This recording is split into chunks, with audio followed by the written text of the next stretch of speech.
back when I struggled the most was when I was a child. You know, I didn't connect with a lot of people. I don't connect with a lot of people today. And I think my 3-year-old self protects me from lack of connection today.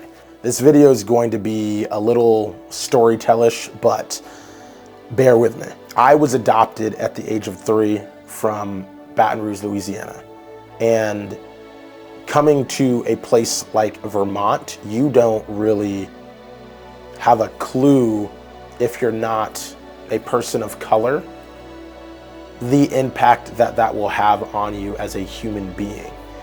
And I'm not sitting here saying Vermont's the worst place I've ever lived in. Like I never ever connected with the people here.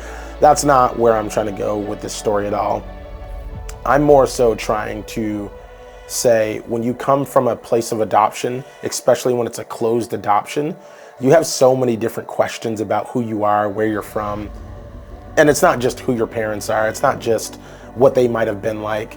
It's a little bit of everything. And as you get older, you start having these conscious ideas pop up, and all these questions start just kind of throwing themselves at you. And you have no outlet to be able to find answers to those questions at all.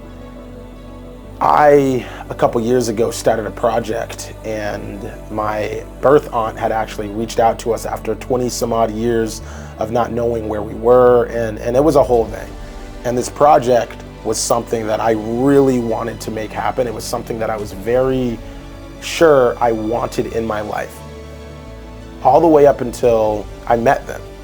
And this is also not a knock on them as human beings. It's not a knock on them as people that like I would never want to connect with a day in my life. But I realized as I was trying to tell the story of my adoption, I was also experiencing what it would have meant to be a part of that life to begin with, from day one. And it was different. You know, I was pleasantly surprised at a lot of different things. I was a little hurt by a few things that I discovered, and I never really had a place to talk about it. I never really had people to connect with, and that is why I'm so thankful for this channel. I'm able to speak about it and to talk about how I feel about it without feeling judged or feeling forced to hide how I feel about the situation. I think in life, we as people, and you probably have experienced this as well, probably more than me, I don't know. But I think in life, we as people get so preoccupied with the day-to-day, and every now and then we will have a moment where we just pause. It's kind of like we're in our own days, and we're just thinking about the past. And we're thinking about the past in a way that we don't know anything about it, simply because we weren't old enough, we weren't experienced enough to fully grasp the concept of our situation and or our current moment in life at that time. And I still catch myself at the age of 34, guys, I still catch myself trying to figure out who the hell I am in this world and who I'm for. And I think that as a storyteller, it allows for me to be a little more creative in that process of my journey, but I don't think that I have a clue still as to who I am to the core, you know what I mean? And so I just wanted to get on and talk about that. I just wanted to not vent, but have a moment where I could really stress to you guys the importance of really being able to share your story in a place that you feel comfortable sharing it. I want this platform to be that. I want to be consistent when it comes to this type of spewing, if you will.